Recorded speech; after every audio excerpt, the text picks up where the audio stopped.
Halo semuanya, perkenalkan saya Cikartika Effendi dengan NIM I00230003. Pada video kali ini, kelompok kami akan membahas tentang penerapan algoritma a priori pada mata kuliah data mining.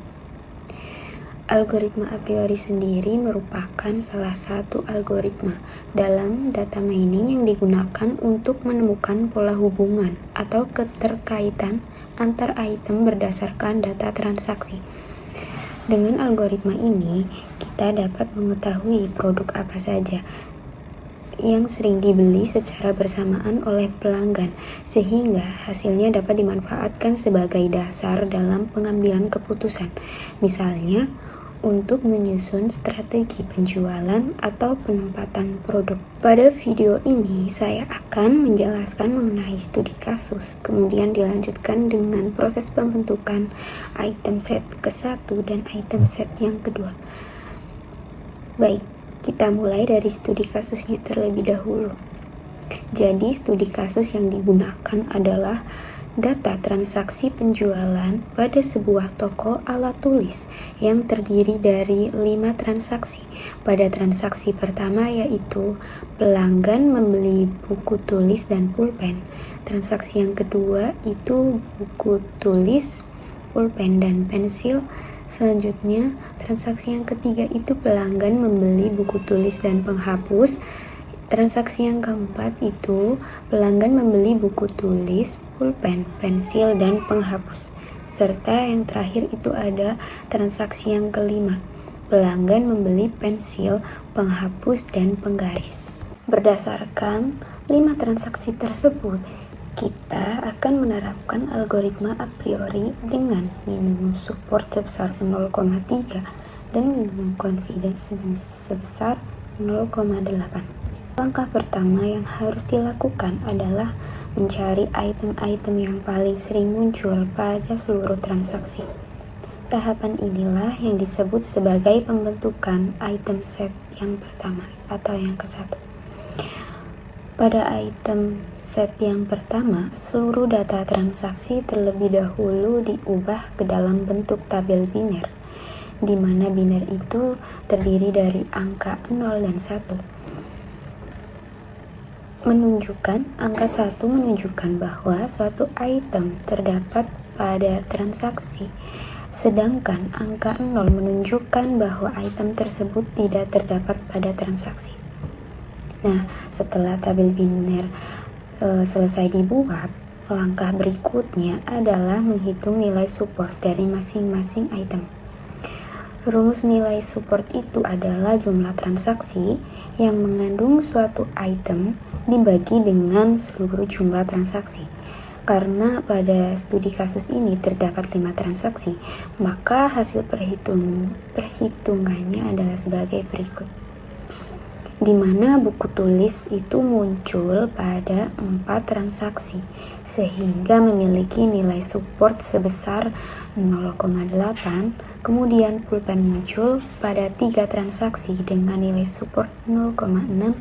Pensil juga muncul pada 3 transaksi dengan supportnya yaitu 0,6. Selanjutnya ada penghapus muncul pada 3 transaksi dengan nilai support 0,6. Sedangkan di sini penggaris hanya muncul pada 1 transaksi saja, sehingga memiliki nilai support sebesar 0,2.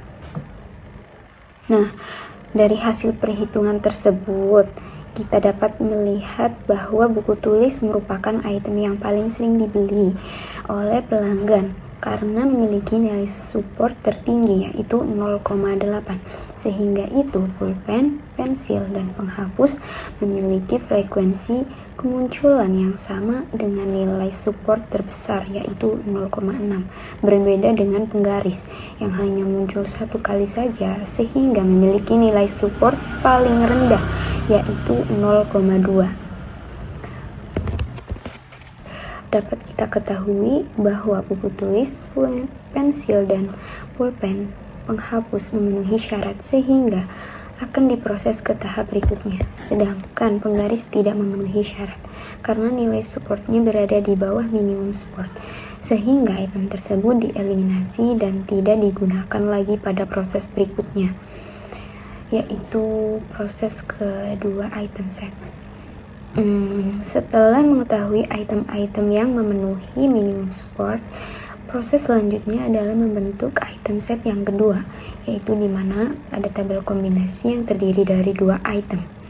Tabel kombinasi tersebut terdiri dari 2 item set diperoleh dari seluruh item yang lolos pada tahap item set yang pertama. Karena hanya terdapat 4 item saja yang memenuhi minimum support, yaitu buku tulis, pulpen, pensil, dan penghapus, maka keempat item tersebut dikombinasikan satu sama lain tanpa ada pasangan yang berulang. Pada proses kombinasi ini diperoleh 6 pasangan, yaitu buku tulis dengan pulpen, buku tulis dengan pensil, buku tulis dengan penghapus, pulpen dengan pensil, pulpen dengan penghapus, serta pensil dengan penghapus. Setelah semuanya pasangan terbentuk, langkah berikutnya adalah mengecek kembali seluruh data transaksi untuk menghitung berapa kali masing-masing pasangan muncul secara bersamaan. Dari hasil perhitungan, diperoleh bahwa pasangan buku tulis dan pulpen muncul sebanyak 3 transaksi, sehingga memiliki nilai support sebesar 0,6. Selanjutnya, pasangan buku tulis dan pensil muncul pada 2 transaksi, sehingga nilai supportnya 0,4. Pasangan buku tulis dan penghapus juga muncul 2 transaksi, sehingga memiliki nilai support sebesar 0,4.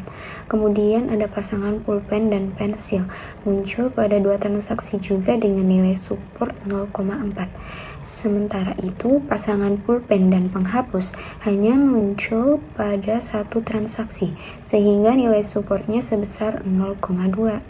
Yang terakhir itu ada pasangan pensil dan penghapus muncul pada 2 transaksi sehingga memiliki nilai support sebesar 0,4. Jika kita perhatikan hasil tersebut, pasangan buku tulis dan pulpen merupakan kombinasi yang paling sering muncul karena memiliki nilai support tertinggi, yaitu 0,6. Hal ini menunjukkan bahwa kedua produk tersebut cukup sering dibeli secara bersamaan oleh pelanggan. Sebaliknya, pasangan pulpen dan penghapus hanya memiliki nilai support sebesar 0,2, sehingga memiliki kombinasi dengan frekuensi kemunculan paling rendah. Selanjutnya, seluruh pasangan tersebut kembali dibandingkan dengan nilai minimum support sebesar 0,3. Dari hasil tersebut dapat disimpulkan bahwa pasangan buku tulis dan pulpen, buku tulis dan pensil, buku tulis dan penghapus, pulpen dan pensil, serta pensil dan penghapus memenuhi syarat karena memiliki nilai support di atas batas minimum. Sedangkan pasangan pulpen dan penghapus tidak memenuhi syarat sehingga dieliminasi dan tidak diproses pada tahap berikutnya. Demikian penjelasan dari saya mengenai studi kasus tersebut, pembentukan item set yang pertama dan yang kedua pada algoritma a priori. Selanjutnya penjelasan akan dilanjutkan oleh teman satu kelompok saya yang akan membahas proses pembentukan item set yang ketiga, perhitungan confidence dan terbentuknya association rules. Terima kasih. Assalamualaikum warahmatullahi wabarakatuh. Perkenalkan, nama saya Rizky Fitriani dengan NIM I0023015. Di sini saya akan melanjutkan penjelasan mengenai pembentukan 3 item set pada algoritma a priori. Pada tahap sebelumnya diperoleh tabel 2 item set yang telah memenuhi nilai minimum support. Nah, berdasarkan tabel 2 item set ini, kita akan membentuk kombinasi dari 3 item, di mana proses pembentukan kombinasi 3 item ini tidak dilakukan secara acak, melainkan terdapat syarat kombinasi yang harus dipenuhi, yaitu kita harus mencari kesamaan dalam K-1 item pertama, di mana K sama dengan 2. Maksud dari syarat ini adalah kita harus mencari 2 kombinasi dari tabel 2 item set, yang memiliki item pertama yang sama. Nah, contohnya di sini itu terdapat kombinasi buku tulis pulpen serta buku tulis dan pensil. Nah, kedua kombinasi ini memiliki item pertama yang sama, yaitu sama-sama diawali dengan buku tulis. Maka, dua kombinasi ini dapat kita gabungkan menjadi kombinasi 3 item, sehingga di sini menjadi buku tulis, pulpen, dan pensil. Hal yang sama juga kita lakukan dengan kombinasi yang lain, sehingga kita memperoleh total ada 3 kombinasi 3 item, yaitu buku tulis pulpen pensil, buku tulis pulpen penghapus, serta buku tulis pensil dan penghapus. Nah, setelah kita memperoleh 3 kombinasi 3 item ini, maka langkah selanjutnya adalah kita akan menentukan nilai support dari masing-masing kombinasinya.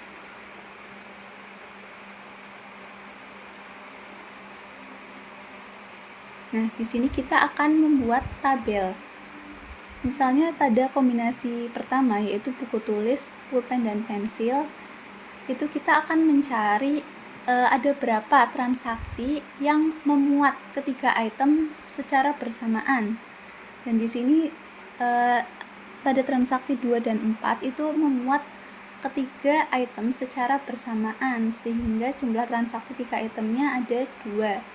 Nah, pada transaksi 1, 3, dan 5 itu tidak memuat 3 item secara bersamaan, sehingga di sini tuh nilainya 0. Nah, setelah kita memperoleh jumlah transaksi 3 item sebanyak 2 ini, maka kita akan menentukan nilai supportnya. Dimana untuk nilai support itu rumusnya adalah membagi antara jumlah transaksi yang mengandung A, B, dan C dengan total transaksi. Nah, untuk jumlah transaksi yang mengandung A, B, dan C di sini itu bernilai 2 ya, ada 2 transaksi 3 item.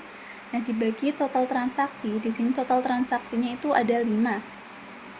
Sehingga untuk nilai support adalah 2 dibagi 5, sehingga nilainya adalah 0,4. Nah, kita juga melakukan hal yang sama dengan 2 kombinasi yang lainnya, sehingga kita memperoleh 3 nilai support. Nah, setelah kita sudah memperoleh nilai support untuk ketiga kombinasinya, maka langkah selanjutnya adalah kita membuat tabel 3 item set.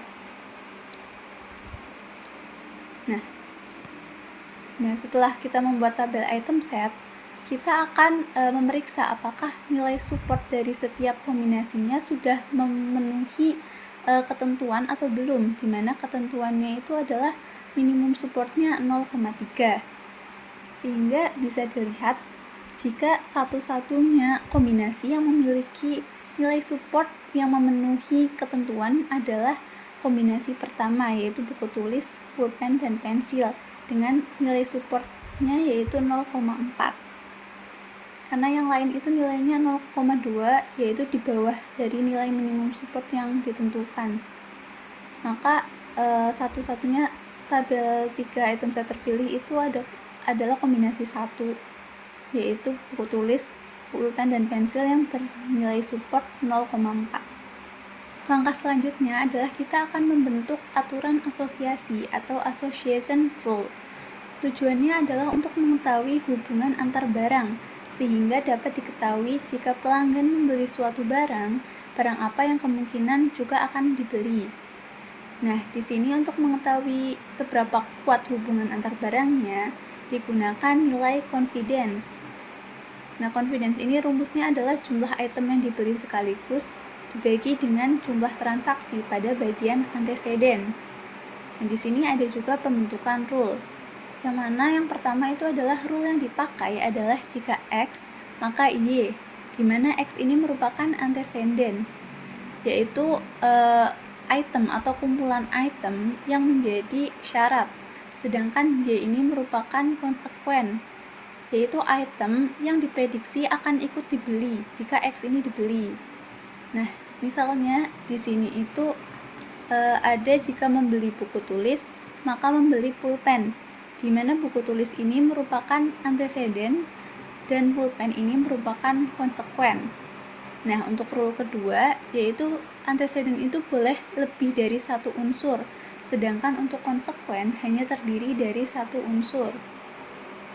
Contohnya di sini itu ada jika membeli buku tulis dan pulpen, maka membeli pensil. Nah, di sini tuh antecedennya ada dua, yaitu buku tulis dan pulpen.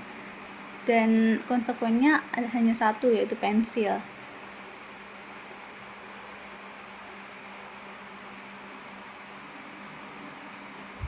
Nah, di sini didapatkan himpunan frekuensi item set sebagai berikut.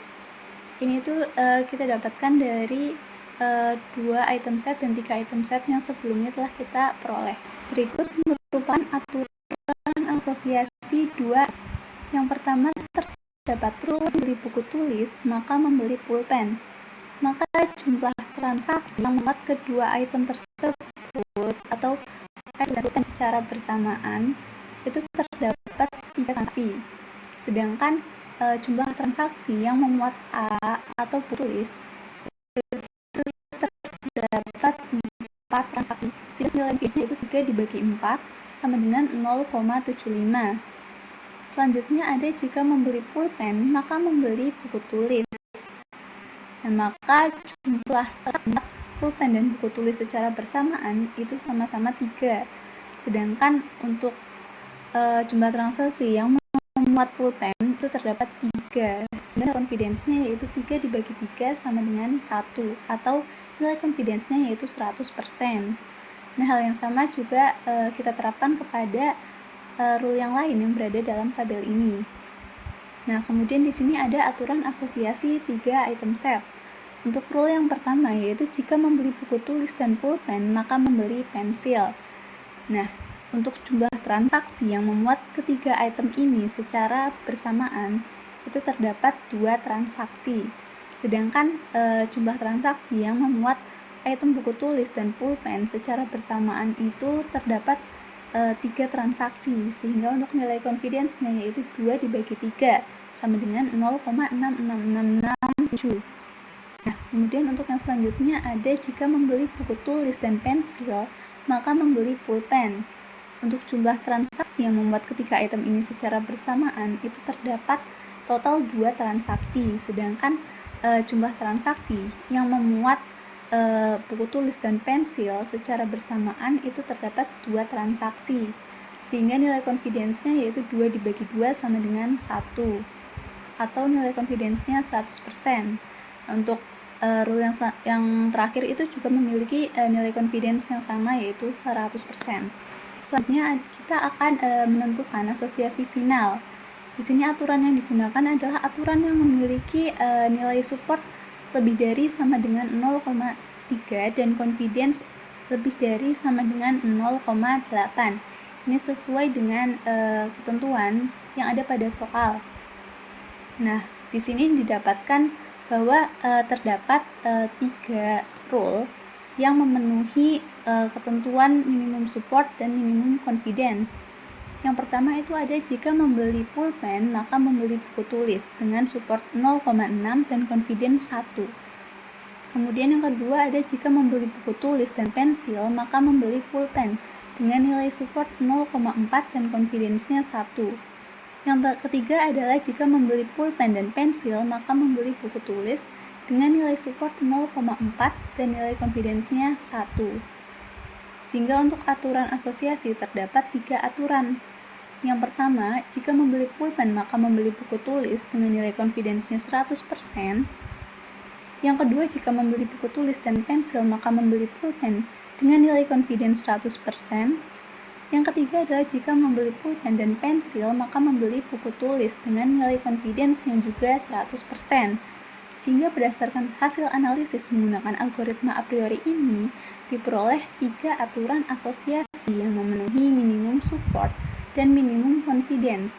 Ketiga aturan tersebut memiliki confidence sebesar 100%, sehingga menunjukkan hubungan pembelian antar barang yang sangat kuat pada data transaksi yang digunakan.